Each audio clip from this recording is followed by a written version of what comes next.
Graças a Deus. Nós vamos hoje para a parte 28 de nossa série de mensagens, Rei dos Reis, exposições do Evangelho de Mateus, parte 28.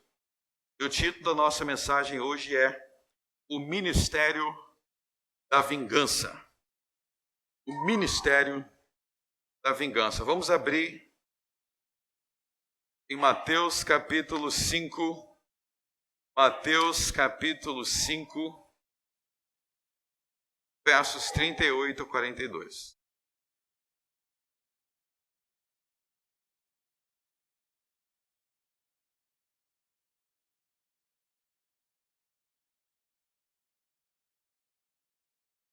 O Ministério da Vingança. Talvez você já tenha ouvido falar no Ministério da Educação. Vou te falar de outro ministério hoje. Vamos lá, Mateus capítulo 5, verso 38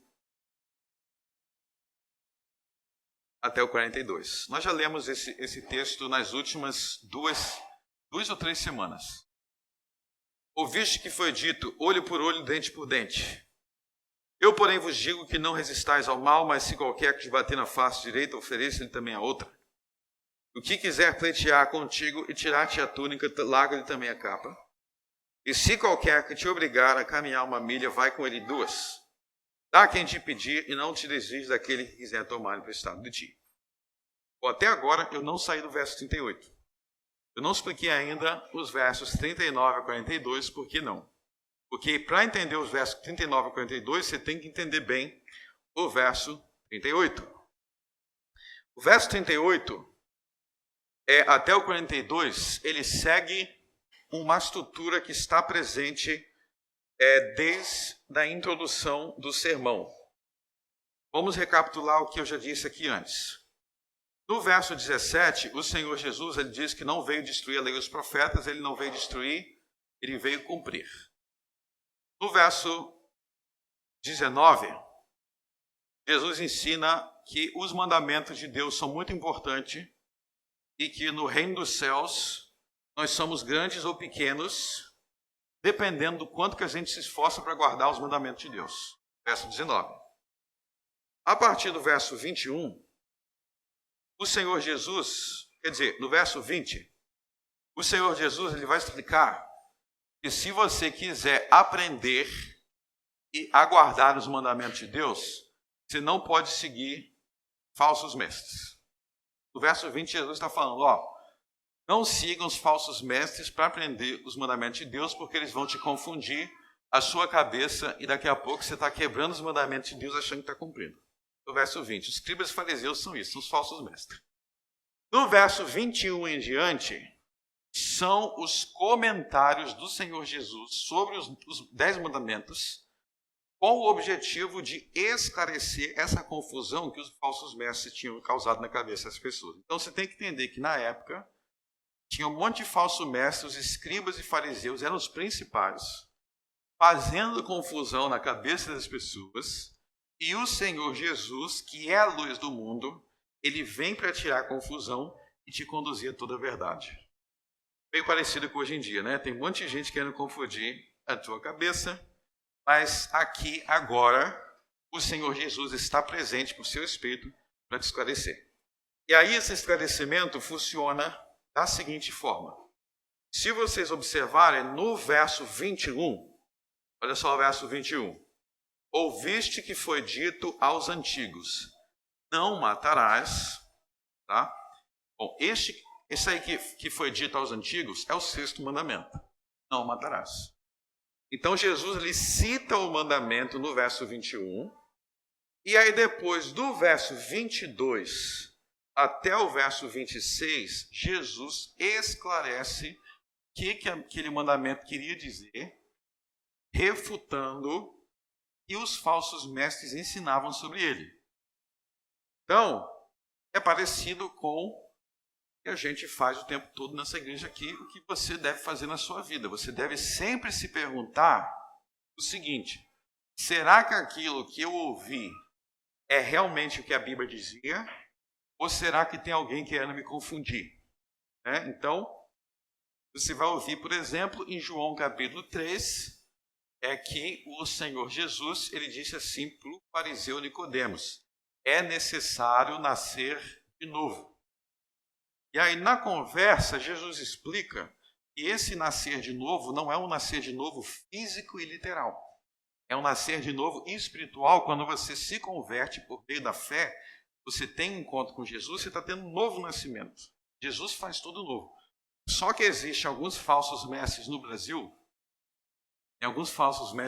que eles vão te dizer o seguinte: não, quando Jesus disse nascer de novo, quer dizer que você vai voltar, quando você morrer, aí o seu espírito vai para o além, e depois você vai nascer em outra pessoa.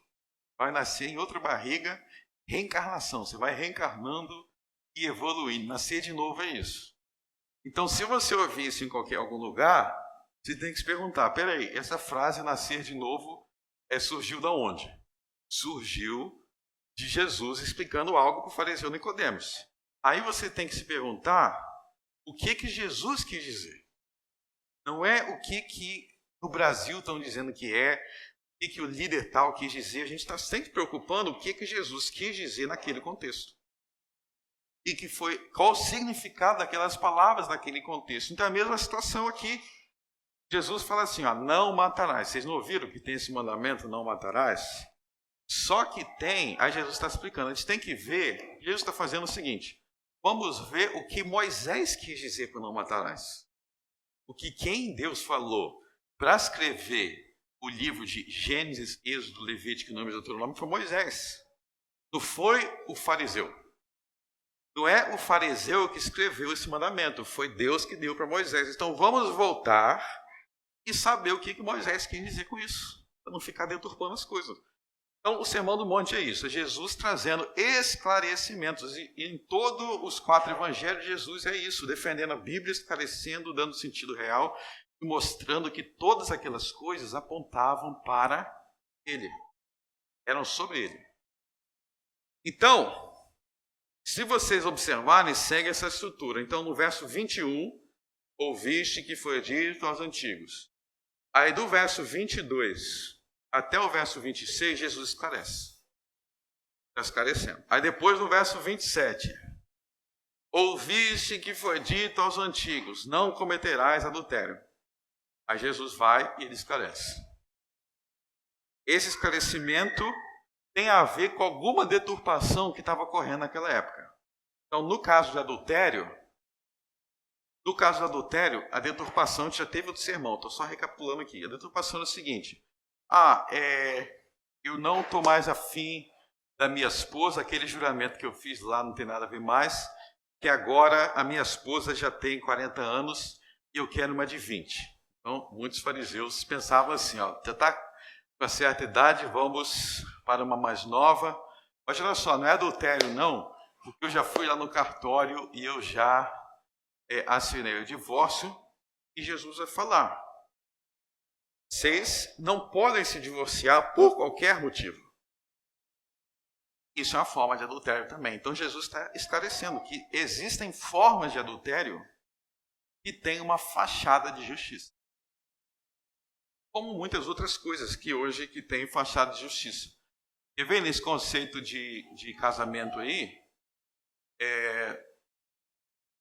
muitas vezes o casal não se esforça para ser um casamento cheio de amor, não se esforça para ser amoroso, mas fica dizendo assim, não, nós somos casados, nós somos felizes, está tudo certo, mas não tem amor. É uma forma de deturpar a essência da coisa. Então vocês veem aí que cada assunto, existe uma deturpação. E também no verso 34, eu, porém, vos digo que de maneira nenhuma jureis, quer dizer, verso 33, não perjurarás. É a mesma coisa, estava sendo deturpado o juramento naquela época. Jesus não está indo contra o que Moisés ensinou sobre o juramento, mas está indo contra o que os fariseus ensinaram. E é assim que a gente chega no verso 38. Ouviste que foi dito, olho por olho, dente por dente. Vamos ver esse texto aí, no contexto original de Moisés, nós vamos ver dois textos principais, tá? Vamos abrir Levítico 24.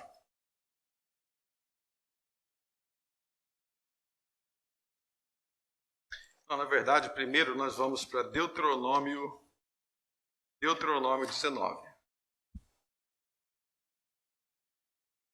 Nós vamos ler um texto agora um pouco extenso, mas é para vocês entenderem o que essa expressão significava no contexto original.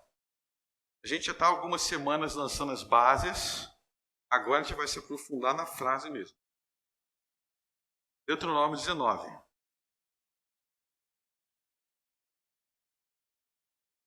Vamos ler primeiro o verso 1. Só o verso 1 por enquanto. Quando o Senhor teu Deus desraigar as nações, cuja terra te dará o Senhor teu Deus, e tu as possuíres, e morares nas suas cidades e nas suas casas, para aí. Então vamos contextualizar isso daqui, tá? Isso aqui a gente não pode chegar no texto de paraquedas e aplicando de qualquer forma. Quando que Moisés falou isso daqui? Qual o contexto que Moisés está falando? É quando Deus libertou Israel da escravidão do Egito. E ele estava levando Israel para habitar na terra prometida, numa nova terra. E nessa terra, aquele povo ia construir um país. Então, formar um país naquela terra. Igual a gente tem aqui o Brasil, eles iam ter o país deles. E neste contexto, então, é importante entender que é por isso que Deus revelou ao povo de Israel, naquele contexto, a sua lei moral. O que é a lei de Deus moral? É Deus revelando o que ele, Criador dos céus e da terra, considera como justo e injusto. Isso é a lei moral. É o que Deus, em todas as épocas, em todos os lugares, considera como correto e pecado. Isso é o que nós chamamos de lei moral. Então Deus revelou a sua lei moral ao povo de Israel, para que eles não seguissem mais a moral do Egito. Ele disse, você tem que seguir a minha moral, não é o que vocês aprenderam no Egito. O que acontece com a gente, né? A gente se converte, Deus fala com a gente, vocês têm que agora seguir o que eu digo, não o que você aprendeu no mundo. Essa lei moral, ela se resume em 10 mandamentos. Então, os 10 mandamentos, por que os 10 mandamentos são tratados como especiais pelo Senhor Jesus, pelos 12 apóstolos, pelo apóstolo Paulo? E os 10 mandamentos foram revelados em 10 tábuas de pedra. As pedras indicam firmeza. A lei perpétua, eterna, universal. Porque é a lei moral. Além da lei moral, o Senhor Deus deu a Moisés leis judiciais. Preste atenção. Além da lei moral, Deus deu a Moisés leis judiciais. O que são leis judiciais? Para você nunca se esquecer, falem, leis judiciais. Os advogados da igreja já sabem. As leis judiciais são as leis que governariam o Estado de Israel. Israel enquanto país, enquanto Estado. Então, por exemplo, no Brasil a gente tem a Constituição Brasileira, a gente tem o STF, a gente tem o Executivo, a gente tem os legislativos, a gente tem as leis, a gente tem o Código Civil, tem um conjunto de leis que regem como que é o governo brasileiro. Eu acho meio estranho algumas coisas, mas a lei é essa. Tá? Essa é o Estado brasileiro, essa é a lei brasileira. Da mesma forma, Deus não estava construindo um país e Deus falou, nesse país vai ter juízes, vai ter governantes, depois eles tiveram reis, e vai ter essas leis para julgar crimes. Essas são as leis judiciais de Israel. Então, as leis judiciais de Israel era a maneira que Israel tinha que lidar com com crimes, com governo, com processos. Eram essas leis. E além disso, havia as leis cerimoniais. Então, havia 3 tipos de leis que Deus deu a Moisés. As leis morais são perpétuas e universais, nunca são canceladas. As leis cerimoniais foram canceladas porque elas se cumpriram em Cristo. Por isso que eu nunca sacrifico animal aqui, nem viajo para Jerusalém 3 vezes ao ano. E as leis judiciais, elas são fundamentadas na lei moral, mas elas também contêm fatores circunstanciais e culturais. É isso que a gente vai ver agora, preste atenção. Vamos para o verso 2. 3 cidades separarás no meio da terra que te dará o Senhor teu Deus para possuíres. Preparar-te-ás o caminho e os termos da tua terra, que te fará possuir o Senhor teu Deus, dividirás em 3. E isso será para que todo homicida se acolha ali. Então, para aí. Então, você vê que antes de dar o país, Deus fala, nesse país, vocês vão ter 3 cidades que vão ser separadas. Pergunta, para que essas 3 cidades? Verso 3, final do verso 10. Para que todo homicida se acolha ali. Então, essas 3 cidades é para o homicida se acolher, se refugiar. Eram chamadas cidades de refúgio. Talvez no título da sua Bíblia está escrito assim, cidade de refúgio. Aí você pergunta assim, peraí, para que cidade para homicida se acolher? Para pensar. Por que tem a cidade para homicida se acolher? Por um motivo muito simples. Todo mundo tem que ter um direito a um julgamento. Então eu não posso cismar aqui, cismei que você é um matador. Ah, beleza, vamos reunir uma galera aqui, vamos matar você, vamos te castigar aqui. Não, Deus está falando não. Então, essa cidade refúgio era uma medida de proteção. Para que o cara ficasse e ele tivesse a garantia de que ele vai ser julgado com justiça. Então, existe uma preocupação em Deus que não virasse um caos, mas que as coisas fossem feitas com ordem. É a mesma coisa no Brasil. Já pensou se qualquer um que chama de estuprador, alguém te chamou de alguma coisa, já vem um bando te punir, te castigar, viraria uma loucura. Então, as cidades de refúgio era isso, era para dar uma ordem. Trazer uma ordem para o país. Tem algo parecido assim no Brasil? Tem. No Brasil existem medidas protetoras. O governo brasileiro tem, então, se eu tiver, de repente, sendo acusado de alguma coisa, recebendo ameaça de morte, tem meios que o governo brasileiro vai me guardar para, no mínimo, permitir que eu tenha um julgamento justo. Pelo menos é o que a lei diz, né? Se fazem isso mesmo, já é outra história. Mas no Brasil também tem essas coisas de proteção ao acusado, direito à resposta e tal. Julgamento, né? Aí Deus vai até explicar, no verso 5. Olha só o verso 5. Não, verso 4, tá? Ele vai explicar. E este é o caso tocante ao homem que se acolher ali, para que viva. Aquele que por engano ferir o seu próximo, a quem não odiava antes, como aquele que entrar com o seu próximo no bosque para cortar a lenha, e pondo força na sua mão com o machado para cortar a árvore, o ferro soltar do cabo e ferir o seu próximo e este morrer. Aquele se acolherá a uma dessas cidades e viverá. Vocês estão vendo que Deus está citando um exemplo? Qual é o exemplo que Deus está citando? Deus cita o exemplo, pode ser que alguém entrou na floresta, aí ele foi trabalhar no machado, sem querer, ele matou o próximo. Estão vendo que foi um acidente. Então Deus está explicando que tem que ter uma medida de proteção, porque às vezes as pessoas cometem as coisas por acidente, às vezes não foi um assassinato intencional, então tem que julgar, tem que ter um julgamento. Olha só o verso 6. Para que o vingador do sangue não vá após o homicida quando se enfurecer o seu coração e o alcançar por ser cumprido o caminho, ele tira a vida. Então falando, tem que ter essa cidade para proteger Para o cara não achar, matou, eu vou atrás de me vingar. Não, tem que ter uma proteção, um julgamento. Tem que ver se ele realmente cometeu aquele assassinato. E muitas coisas podem acontecer por acidente, né? Já pensou se acontecer alguma coisa, aí qualquer um sai, mata, vou me vingar. Eu estou batendo bastante essa tecla porque no final vocês vão entender Jesus. Então vocês entenderam que Moisés, em nome do Senhor, está preocupado de não haver confusão, mortes injustas, vinganças injustas.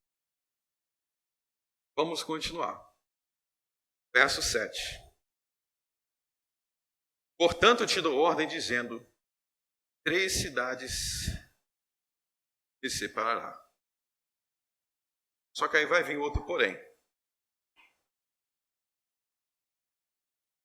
Vamos supor, não vamos ler o capítulo inteiro não, mas eu vou resumir algumas coisas aqui. Vamos supor que realmente aquele cara era assassino. Ele realmente era assassino. Aí Moisés vai falar, neste caso, tendo sido julgado, tendo constatado que ele era um assassino, neste caso, ele vai receber pena de morte. Porque ele era um assassino. Vamos ler o verso 11.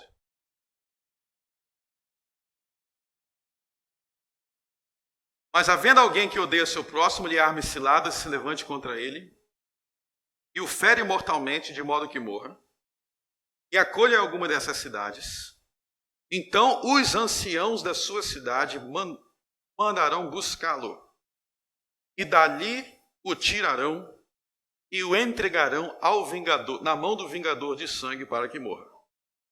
O teu olho não perdoará, antes tirará o sangue inocente de Israel, para que bem te suceda. Então, você vê que o verso 11, olha só, compare, o verso 11 é o contrário da situação do verso 5. No verso 5 é alguém que matou sem intenção por acidente. No verso 11 é alguém que matou intencionalmente. Alguém que é realmente um assassino. Ele armou ciladas.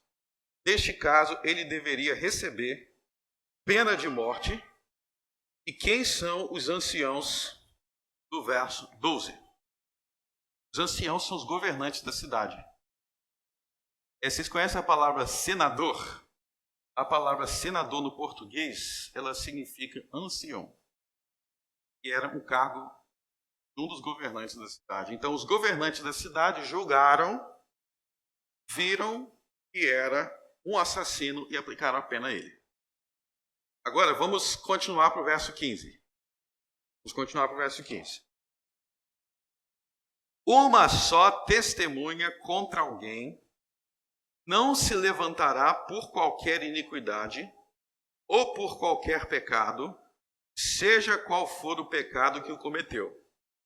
Pela boca de duas testemunhas ou pela boca de 3 testemunhas se estabelecerá o fato. Verso 15. Então, o que o verso 15 quer dizer?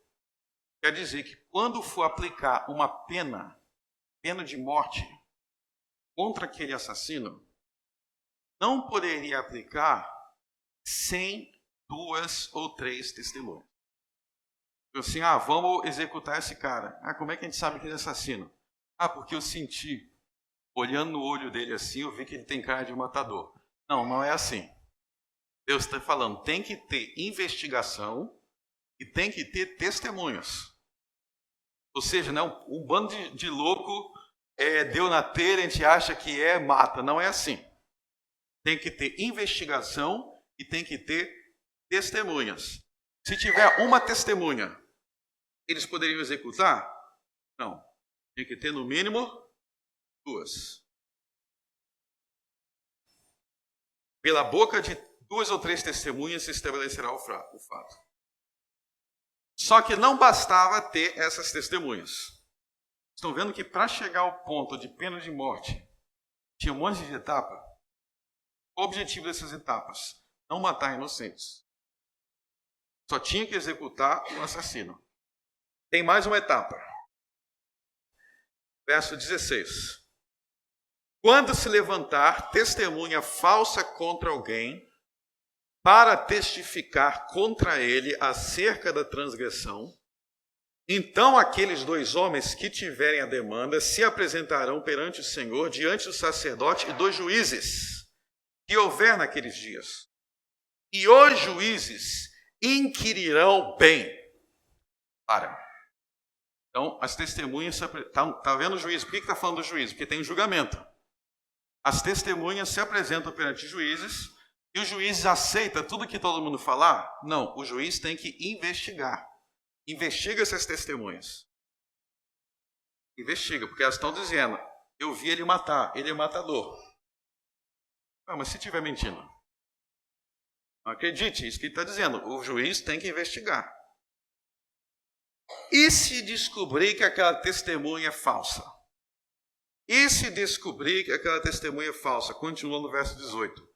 E eis que, sendo a testemunha falsa que testificou falsamente contra seu irmão, far-lhe-eis como cuidou fazer a seu irmão, e assim tirarás o mal do meio de ti.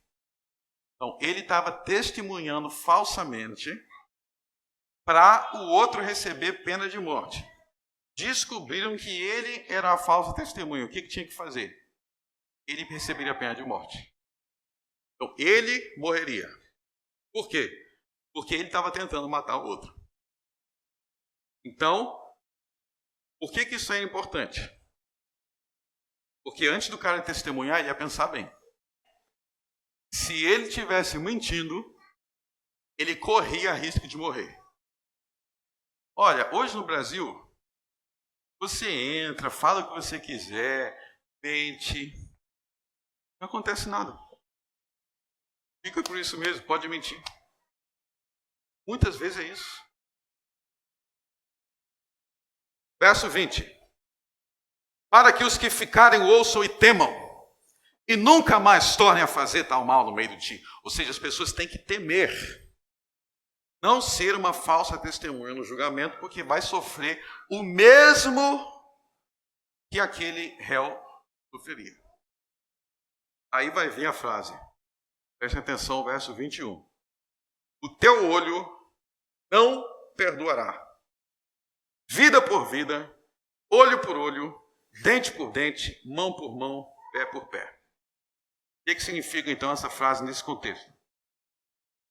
Em primeiro lugar, o teu olho não perdoará é uma proibição de perdão. Está vendo que tem a proibição de perdão?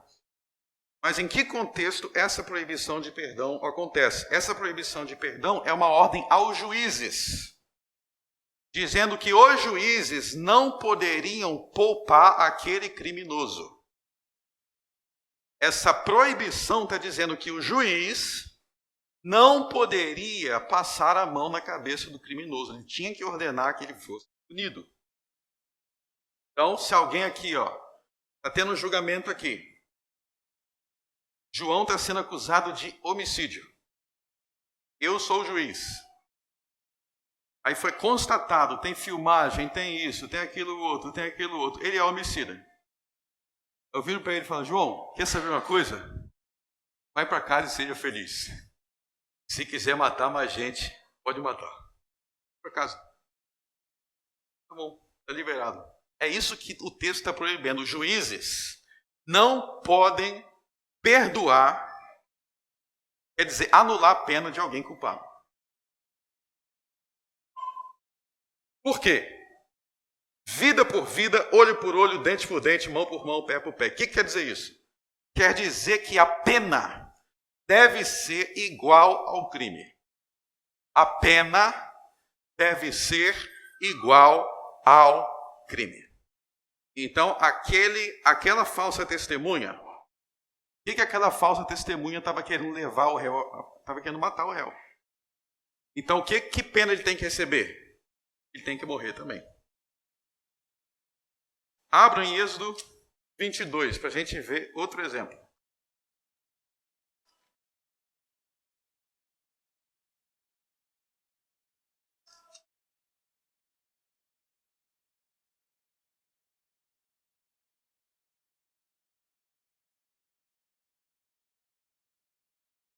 Êxodo 22, verso 1.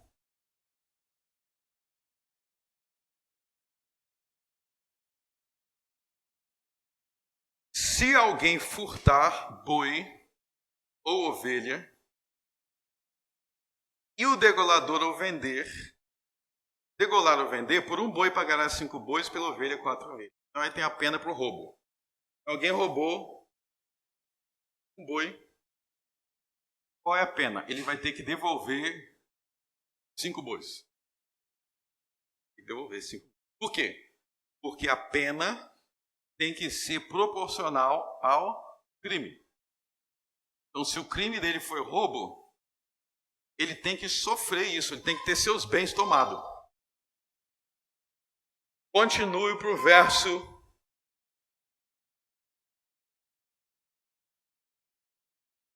Final do verso 3. E se não tiver com que pagar, será vendido por seu furto. Se não tiver com que pagar, será vendido com o seu furto. O que quer dizer será vendido por seu furto? Quer dizer que ele vai ser escravizado, ou seja, trabalho forçado, até ele conseguir pagar. Vamos dar um exemplo aqui. Vou dar um exemplo aqui, tá? Vamos dizer que alguém invadiu sua casa e roubou seu carro. Se a gente for seguir aqui, o que o juiz ia fazer? Por essa lógica. Ele ia ver quanto que seu carro custa. Aí seu carro custa 20 mil reais. Aí ele ia fazer o ladrão pagar 100 mil reais. Talvez você ia começar a torcer para ser roubado, né? Para aumentar. Aí você fala, poxa, o ladrão ia ficar no prejuízo. Mas essa é a intenção.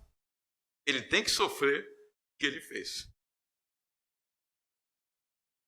Tá, vamos ver se vocês estão entendendo. Se o ladrão invadiu tua casa, pegou teus carros que custa 20 mil. Aí você já começa a fazer a festa. Vocês estão entendendo? Eu estou falando de brincadeira, mas eu quero que vocês entendam que essas leis são tão justas que elas só acabam com o criminoso e exaltam as vítimas. A vítima, por essas leis, a vítima tem um amparo. Que são leis de Deus. Mas vamos lá. Entrou alguém na sua casa, roubou seu carro de 20 mil. Então você pode ir na casa desse ladrão, dar uns tapas na cara dele, uma surra nele, e levar ele para um cárcere privado para escravizar ele. É isso? Não. Quem é que tem que aplicar essa pena? Sou eu que aplico a pena para ele? Não, tem que ser levado aos juízes. Porque, como eu expliquei lá em Deuteronômio 18, não é uma confusão. Existe um governo, existem leis, existem juízes, existem anciãos. É um governo estabelecido para aplicar essas penas. Vamos agora para Levítico 24.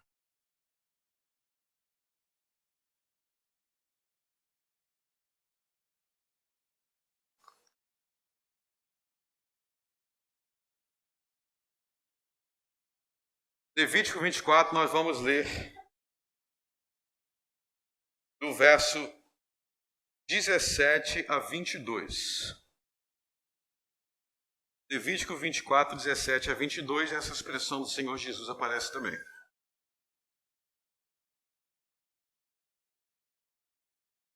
E quem matar alguém, certamente morrerá. Mas quem matar um animal, o restituirá vida por vida. Quando também alguém desfigurar o seu próximo, como ele fez, assim lhe será feito. Quebradura por quebradura, olho por olho, dente por dente. Como ele tiver desfigurado algum homem, assim lhe fará. Qualquer, pois, que matar um animal, restituí-lo-á. Mas quem matar um homem será morto. Até aí. Presta atenção. Você vê que no verso 20 aparece a expressão lá que o Senhor Jesus falou, né? Olho por olho, dente por dente. Então, vamos lá. No verso 17, ele está dizendo o mesmo que no verso 19. Quer dizer, no capítulo 19, que lá no Deuteronômio 19 que a gente acabou de ler, diz que a pena por homicídio era o quê? Era a morte. Aqui, ele repete isso no verso 17. Quem matar um homem, ou seja, um assassino, a pena é a morte. Quem é que aplicar essa pena? Deuteronômio 19 explica. Os juízes, depois de investigar, depois de trazer esses testemunhas, depois de ver se as testemunhas são falsas, aí e aplicar a pena de morte. Então é isso que ele está dizendo. Qual é o que é dito depois do verso 18? Olha só. Mas, está vendo? Mais. O mais é um contraste. Mas quem matar um animal, o restituirá vida por vida. Então a pena por matar um homem, no verso 17, é diferente da pena por matar um animal no verso 18. Qual é a pena por matar um animal? Restituirá. O que é restituirá? Quer dizer que você vai devolver, você vai dar outro animal para o dono. Então, matar um animal, você está matando o animal de alguém. Então, vamos usar outro exemplo aqui. Vamos dizer que alguém matou o seu cachorrinho. Triste, né? Bom, se era seu cachorro, qual seria a pena, de acordo com isso aqui, por matar o seu cachorro? O que teria que fazer? Teria que te dar outro cachorro igual. Teria que te dar outro cachorro igual. Agora, imagina a situação. Alguém matou seu cachorrinho. Eu sei que já tem alguns que já estão tristes aí. Vão matar o meu cachorro. É o seguinte, alguém matou seu cachorrinho. Você ficou triste. Aí você começou a criar um ódio no coração. Aí você fala assim, não, essa pessoa tem que morrer também. Aí você vê pena de morte por matar meu cachorrinho. Tem um problema aí. Qual o problema? O problema é que essa pena não é proporcional. Porque aquela pessoa, por mais que você esteja com raiva dela, ela vale mais do que aquele cachorro. Aquele pessoa vale mais do que o cachorro. No Sermão do Monte, Jesus ensinou que os homens valem mais do que os animais. Logo, é lícito que ela seja punida, porque ela tirou algo que pertence a você. Mas não é lícito que ela seja punida além da conta. A punição tem que ser proporcional ao crime. Verso 19. Quando também alguém desfigurar o seu próximo. O que é alguém desfigurar o seu próximo? Numa briga, trouxe algum dano. Então alguém socou e quebrou seu nariz. Vai matar a pessoa por isso? Talvez você queira, né? Agora vamos ver a expressão, verso 20. Quer dizer, 19. Como ele fez, assim lhe será feito.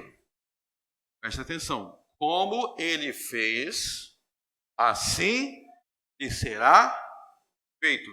Matou, a pena é a morte.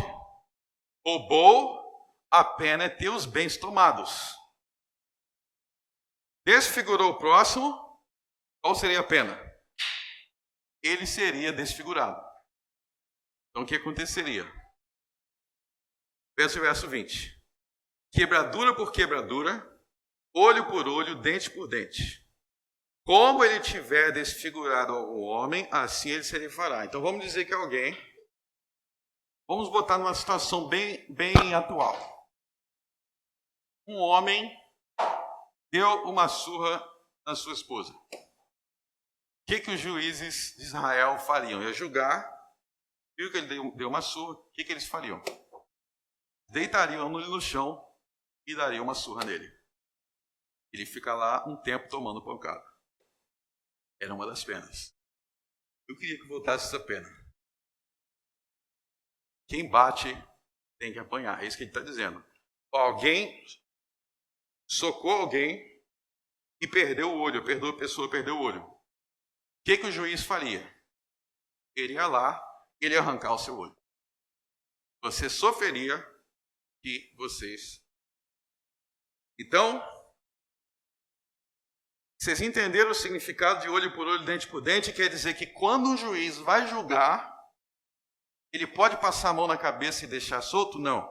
Quando o juiz vai julgar, ele tinha que dar uma pena que condizesse com o crime. Esse é o sentido. Agora vamos refletir mais sobre isso.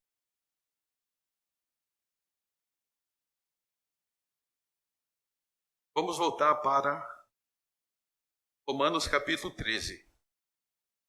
Talvez você tenha se perguntando, bom, esse princípio aí, eu entendi ele no Velho Testamento, mas ele existe no Novo Testamento? E a resposta é sim. A gente aprende isso em Romanos 13, em 1 Pedro. Vamos abrir em Romanos 13.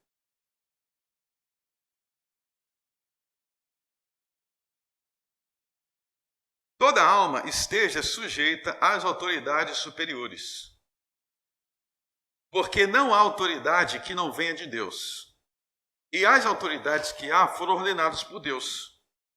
Por isso, quem resiste à autoridade resiste à ordenação de Deus. E os que resistem trarão sobre si mesmos a condenação. Porque os magistrados não são terror para as boas obras, mas para as más. Queres tu, pois, não temer a autoridade, fazes o bem e terás louvor dela. Porque ela é ministro de Deus para teu bem. Mas se fizeres o mal, teme, porque não traz em vão a espada, porque é ministro de Deus e vingador para castigar o que faz o mal. Para aí. Então veja bem, no verso 1, quando ele fala toda alma esteja sujeita às autoridades superiores é o governo. Então você tem que estar sujeito aos governantes, ao Estado brasileiro. Tem que estar sujeito ao presidente, ao governador, aos juízes, à polícia. Você tem que sujeitar a eles. O que quer dizer se sujeitar a eles? Quer dizer que eu tenho que concordar com tudo que eles falam? Ou que se eles fizerem coisas ruins eu não posso falar? Não é isso. Não é isso. A gente já vai ver o que é sujeitar, mas eu quero que vocês vejam que aqui o apóstolo Paulo ensina sujeição aos governantes. E essa sujeição, quero apontar duas coisas. Fala assim, mas quando Paulo falou isso aqui, não tinha o nosso presidente e nosso governador, né? Tinha não, mas tinha alguém bem pior. Quando Paulo escreveu isso aqui, ele está escrevendo para a igreja de que cidade? Roma. O imperador era Nero. Deixa eu te falar uma coisa para vocês sobre Nero. Nero coloca qualquer presidente, governador, prefeito brasileiro no bolso. Comparado com Nero, esses caras aí são brincadeira de criança. Nero era um endemoniado 1000 vezes mais louco do que qualquer Hitler pequeno perto de Nero. O cara era cruel, sanguinário mesmo. Além de matar familiares, matou vários familiares, tinha relações com bichos, animais, e uma das coisas que ele fez foi um casamento entre ele e uma criança de 12 anos no meio de Roma. Vestiu a criança com vestido de noiva e ficou passeando por Roma. Era um dos escravos sexuais dele. Você conhece algum político brasileiro? Tem um escravo sexual que passeia por Brasília com uma criança. Ninguém faz nada. Esse era o mundo do primeiro século. Esse era o mundo de Roma. João chama Nero de a besta. O homem cujo número era 666. Vamos prosseguir. Toda alma esteja sujeita às autoridades superiores. Então, tem que se sujeitar ao governo. Não quer dizer concordar com essas coisas. O que quer dizer então? Já vou chegar lá. Mas no verso 3, porque os magistrados não são terror para as boas obras, mas para as más. Aí Paulo está ensinando qual é a função do governo. Qual é a função dos magistrados? Os magistrados, ele está dizendo que os magistrados têm como função ser um terror para as más obras. Ou seja, os magistrados são aterrorizadores. Para pensar, aterrorizadores. O que quer dizer aterrorizador? Quer dizer que se tem um assassino, se tem um ladrão, ele deve ter medo de ser castigado. Porque o magistrado é quem aplica a pena. O magistrado é quem vai castigar aquele malfeitor. E o malfeitor, ele deve ter medo. Não, se eu matar nesse lugar aqui, nesse país aqui, se eu matar alguém, eu vou ser punido. Por quê? Porque aquele governo é eficiente. Ou seja, ele não perdoa o malfeitor. Não é isso que Moisés ensinou? É a mesma coisa que Moisés ensinou sobre os magistrados. Ele disse que os magistrados do governo têm que aterrorizar os assassinos e os ladrões. Aterrorizar em que sentido? Punir, castigar. Vamos continuar. Porque os magistrados não são terror para as boas obras. Quer dizer, eles não devem castigar as coisas boas. Não devem castigar coisa justa. Devem castigar as más obras. Queres tu, pois, não temer a autoridade, faz o bem, terá o louvor dela. Verso 4. Porque ela é ministro de Deus para o teu bem. Mas se fizeres o mal, teme, pois não traz em vão a espada.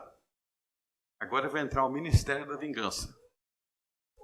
Porque é ministro de Deus, ou seja, o magistrado, as autoridades, os juízes, a polícia são ministros de Deus, vingador, para castigar o que faz o mal.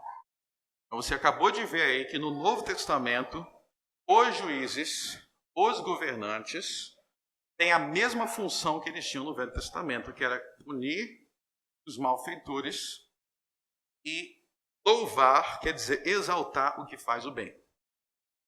Então, se você é alguém que ajuda os órfãos, que ajuda as viúvas, que prega o evangelho, que adora a Deus, o magistrado tem que fazer parabéns e tem que incentivar você para o louvor do que faz o bem.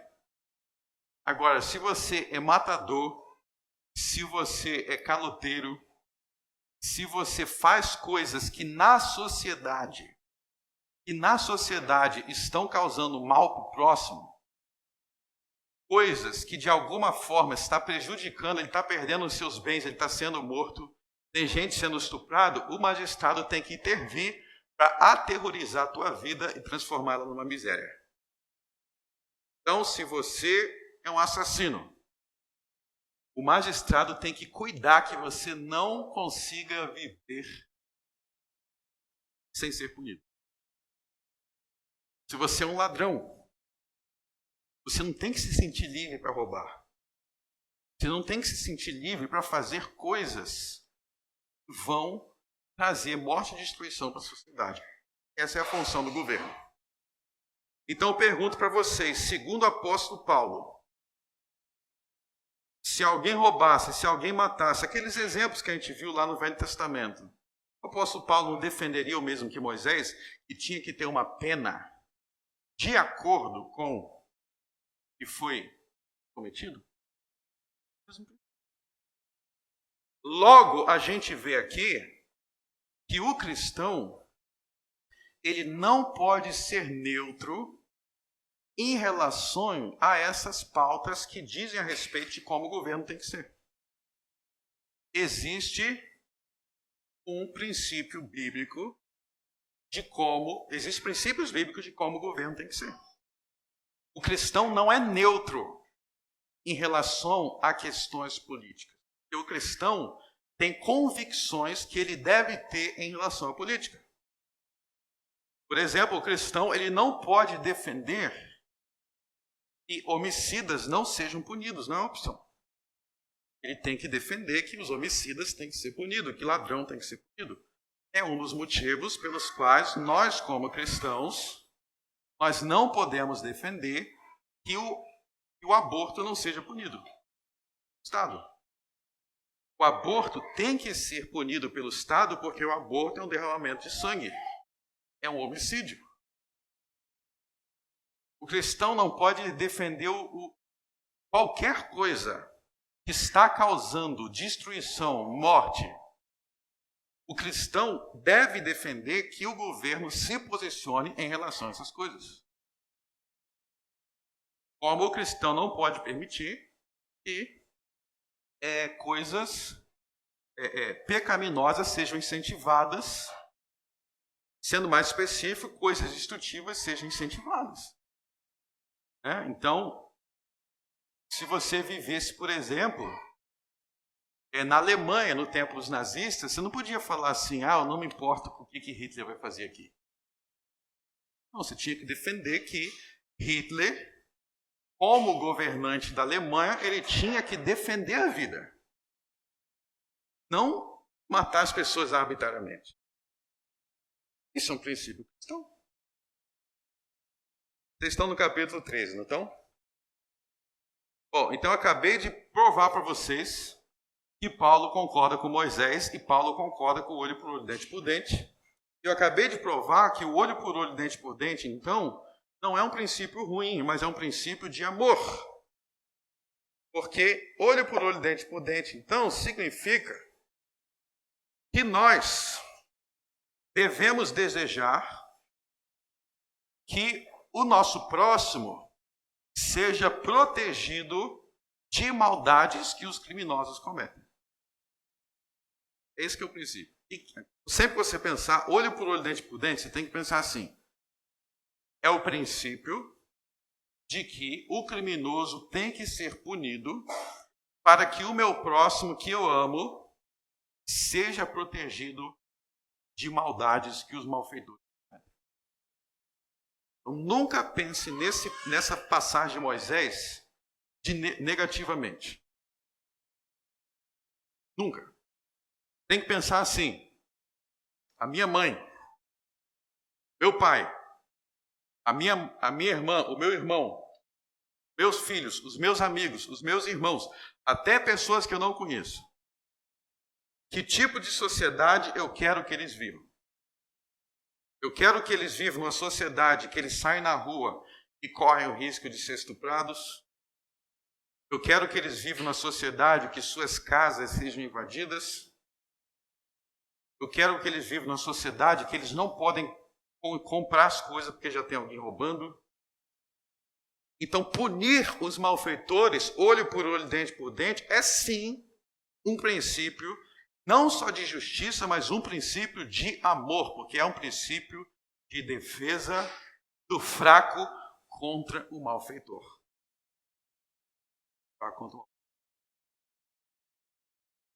Agora vocês vão voltar para Romanos 12.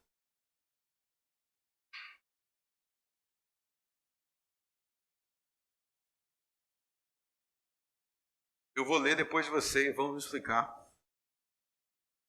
por que o apóstolo Paulo não é contraditório. Vamos lá. Romanos 12, verso 17. A ninguém torneis mal por mal. Procurai as coisas honestas perante todos os homens. Se for possível, quando estiver em vós, tende paz com todos os homens. Não vos vingueis a vós mesmos, amados, mas dai lugar à ira, porque está escrito, minha vingança, eu recompensarei, diz o Senhor. Portanto, se teu inimigo tiver fome, dá-lhe de comer, se tiver sede, dá-lhe de beber, porque fazendo isto, amontoarás brasas de fogo sobre a sua cabeça.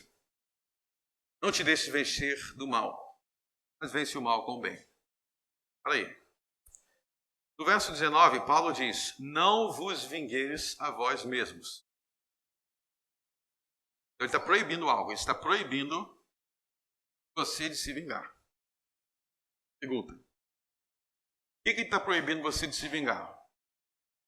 A maioria das pessoas dão a resposta errada. A maioria das pessoas dizem, Paulo está nos proibindo de nos vingarmos. Ele nos está proibindo de exercer vingança porque a vingança é algo ruim. Essa resposta está errada. A vingança não é algo ruim. Pare de dizer que vingança é ruim. Vingança não é ruim? Não. Se você entender o que é vingança, você vai amar a vingança. Porque no mesmo verso está escrito: minha é a vingança, eu recompensarei, diz o Senhor. Então, ele não te proíbe de se vingar, não é porque a vingança é ruim, mas porque a vingança pertence a Deus. O que quer dizer que a vingança pertence a Deus? Quer dizer que é Deus que se vinga. O que significa vingar? É aplicar justiça. É dizer para o homicida: tu morrerás. É punir o ladrão. Isso é vingança. Eu vou te perguntar. Segunda pergunta agora. Por que o verso 19 do capítulo 12: não vingueis a vós mesmos, amados? Por que isso não contradiz o verso 4 do capítulo 13? Porque no capítulo 13, verso 4, ele diz que o magistrado é vingador. Então, se o magistrado é vingador, por que no capítulo 12 é proibido vingar? É para se vingar ou para não se vingar? A resposta é o seguinte. No capítulo 12, ele está falando com pessoas comuns, com cidadãos. Você é um cidadão do Brasil e você é proibido de se vingar. Por que você é proibido de se vingar? Porque a responsabilidade de aplicar as penas não é tua, é do governo. O governo, então, é ministro de Deus. Romanos 13, verso 14. O que quer dizer ministro de Deus? Quer dizer que a vingança pertence a Deus e a vingança é aplicada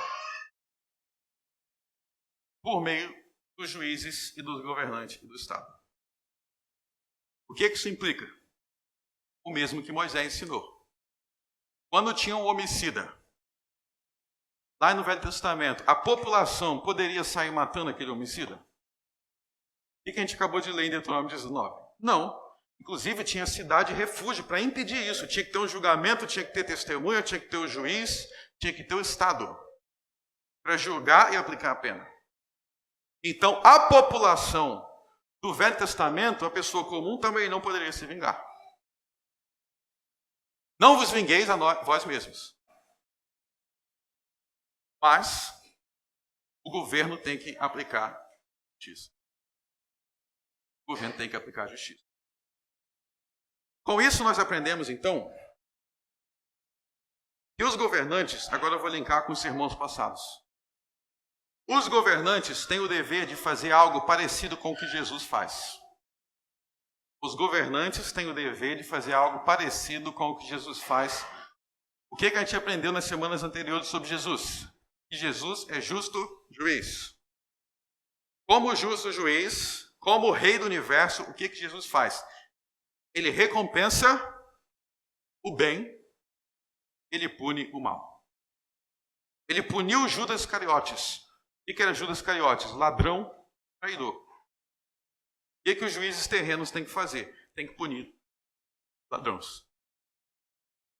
Nesse sentido, então, os governantes têm uma função cristocêntrica. Eles devem imitar Jesus como juiz. Ou seja, Jesus é o bom juiz, Jesus é o perfeito juiz, Jesus é o justo juiz, e todos os bons governantes vão se parecer com Jesus, porque eles vão louvar o bem, vão exaltar os justos e vão punir os criminosos, como Jesus faz no céu. Como Jesus faz no céu. Estão entendendo? Agora vocês vão entender Mateus 5. Vamos voltar para Mateus 5.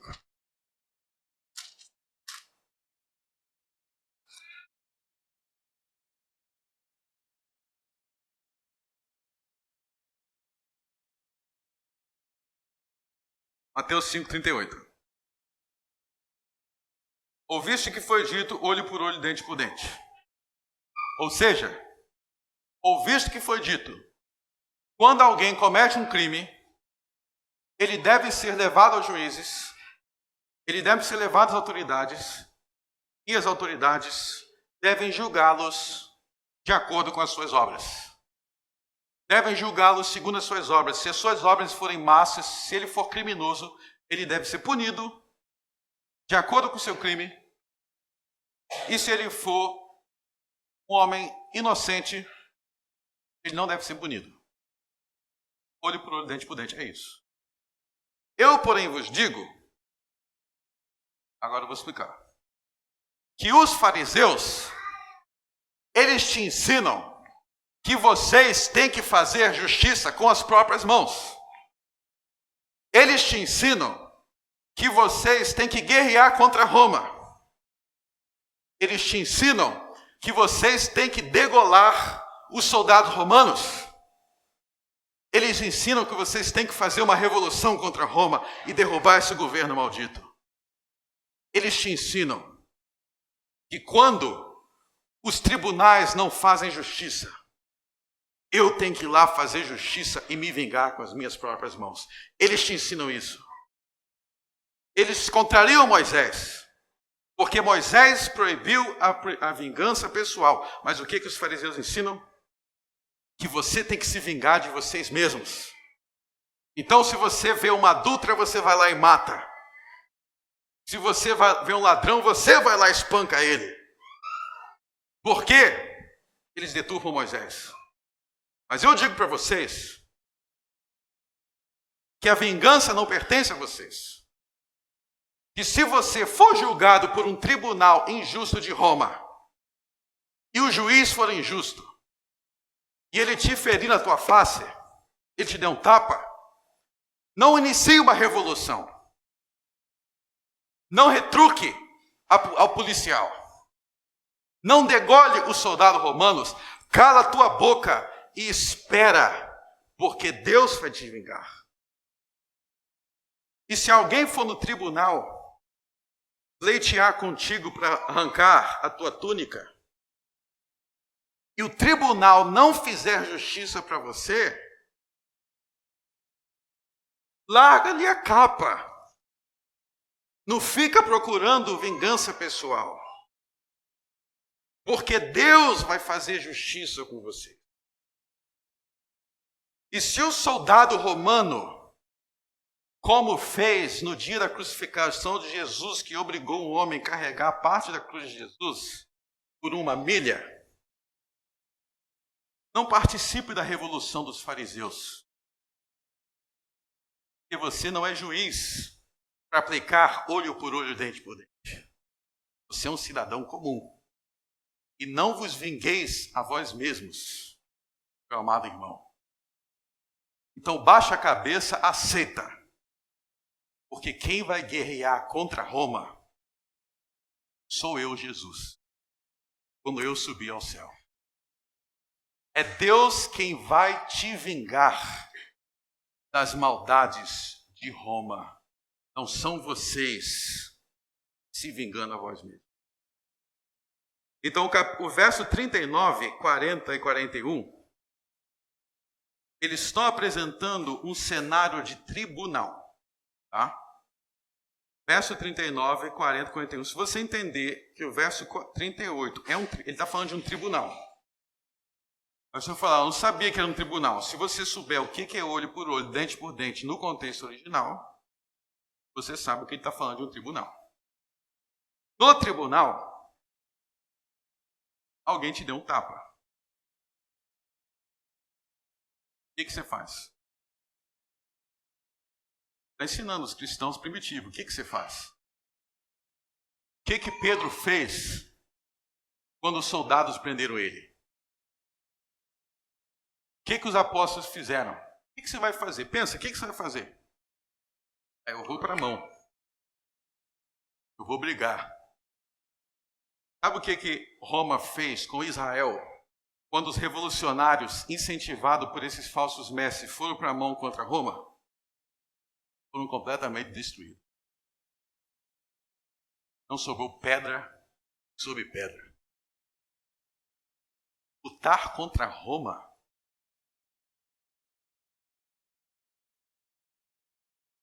isso está dizendo. Você está no tribunal. tribunal é injusto, ele não está aplicando olho por olho, dente por dente. O que você vai fazer? O que você vai fazer? Nós podemos fazer essa pergunta hoje. Quer ver como essa discussão é atual? Isso aqui, gente, não tem nada a ver, eu estou na rua, alguém me deu um soco aleatório. Não tem nada a ver com isso. A discussão não é essa. A discussão é, você está sendo julgado por um tribunal romano injusto. O que você vai fazer? Quando o ladrão não é punido e quando Paulo, Pedro e a mãe do Senhor são perseguidos. O que a igreja vai fazer? Naquele tempo tinha duas opções. Tinha a opção dos líderes judaicos. Nós vamos pegar em armas, nós vamos lutar contra Roma. Fizeram isso, foram destruídos. E tem a opção de Cristo. Abaixa a tua cabeça e quando Deus quiser destruir Roma, Ele vai destruir. Destruiu? Jesus não venceu Roma? O cristianismo não prevaleceu em Roma? Então o ponto é o seguinte, meus irmãos. Olha só como essa pergunta é atual. Aí eu vou fazer essa pergunta dos dias de hoje. Vou finalizar fazendo essas perguntas e olha só como é atual. Você pode falar, reverendo, você falou aí que Moisés, que Paulo ensinaram que o governo deve ser justo, que ele deve castigar o malfeitor e que ele deve punir os criminosos para que as pessoas vivam em segurança e em paz e feliz. Você falou. Reverendo, eu não vejo isso acontecer no Brasil. Eu não vejo tantos malfeitores sendo punidos. Eu vejo muito ladrão solto. Eu estava conversando com um guarda essa semana aí, ele me falou que aqui em Campo Bom, às vezes os caras são pegos invadindo casa, na mesma semana é solto. Então o que a gente faz? Alguns entendem que a gente deve ir para Brasília, agredir policiais, invadir o palácio. Te pergunto, quem pensava assim no tempo de Cristo? Fariseus. Tiveram essa mesma ideia. Vamos bater para a força. Meu irmão, é triste quando a gente tem que ser governado por Nero. Mas quem tira Nero é Deus. Se Deus mandou você abaixar a cabeça para Nero, abaixa a cabeça e cala a tua boca, porque é o que você merece. Nós temos o governo que nós merecemos. Tentar tirar à força um ladrão, seja o que for, Deus, o que diz Romanos 13? Sobre eles virá condenação. Sobre eles virá condenação. Querem que o Brasil mude? Siga o caminho de Moisés, siga o caminho dos apóstolos de Cristo. Cristo, quando ia falar com o soldado romano, ele falava respeitosamente com o soldado romano. O soldado romano que estava dominando a terra, aquele soldado pagão, aquele cobrador de imposto, ladrão, que estava dominando a terra que Deus deu para Israel. Jesus sabia muito bem que era assim, porque é o que o povo merecia. Aqueles que resistem à autoridade, vou repetir, aqueles que resistem à autoridade trarão sobre si condenação. E essa é a ideia que está crescendo no Brasil.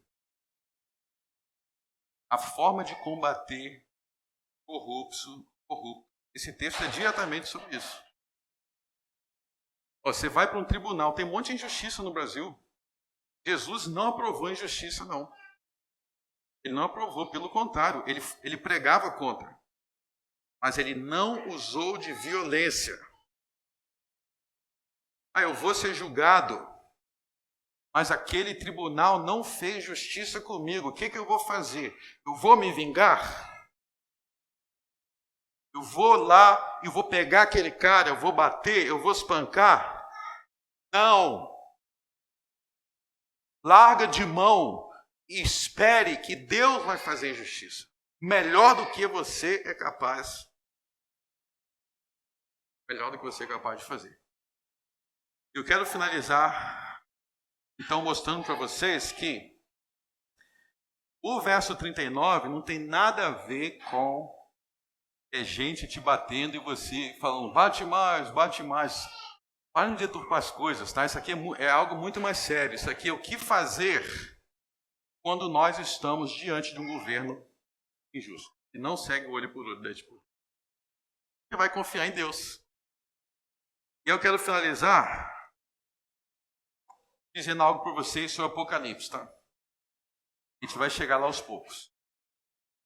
Mas eu quero finalizar dizendo que esses versos aqui têm tudo a ver com o Apocalipse. Deixa eu explicar o Apocalipse para vocês em 2 minutos.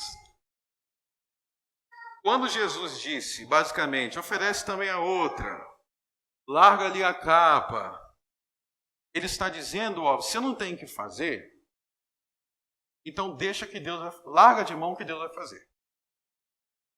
Já que eles não vão fazer justiça. O que é o Apocalipse? O Apocalipse é João dizendo quando é que Deus ia intervir para protegê-los. Então é o seguinte. Apocalipse 21 e 22 é sobre o fim do mundo. Apocalipse 21 e 22 é sobre quando Jesus voltar para julgar os filhos dos mortos. O reino não terá fim. Apocalipse 1 até o 19 não é sobre o fim do mundo. Apocalipse 1 até o 19 é sobre o fim dos inimigos da igreja no tempo de Cristo. Então, a besta era o Império Romano e o Apocalipse é sobre como a igreja venceria o Império Romano. Por que isso é importante naquele contexto? Porque a igreja perseguida, tendo que apanhar, tendo que largar a túnica, essa igreja precisava de uma resposta de Deus. Até quando isso vai continuar? E a gente aqui está aprendendo que Jesus Cristo é o rei do universo, mas todos os reis estão contra nós.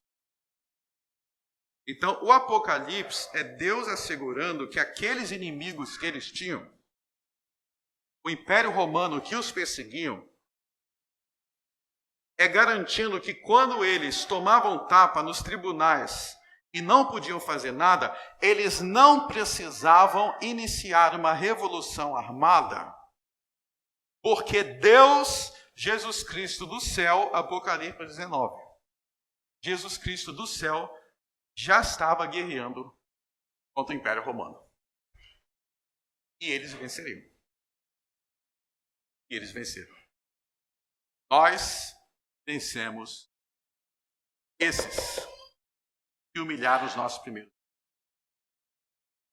Então, Mateus 5, 38 e 42 não é recomendando a passividade.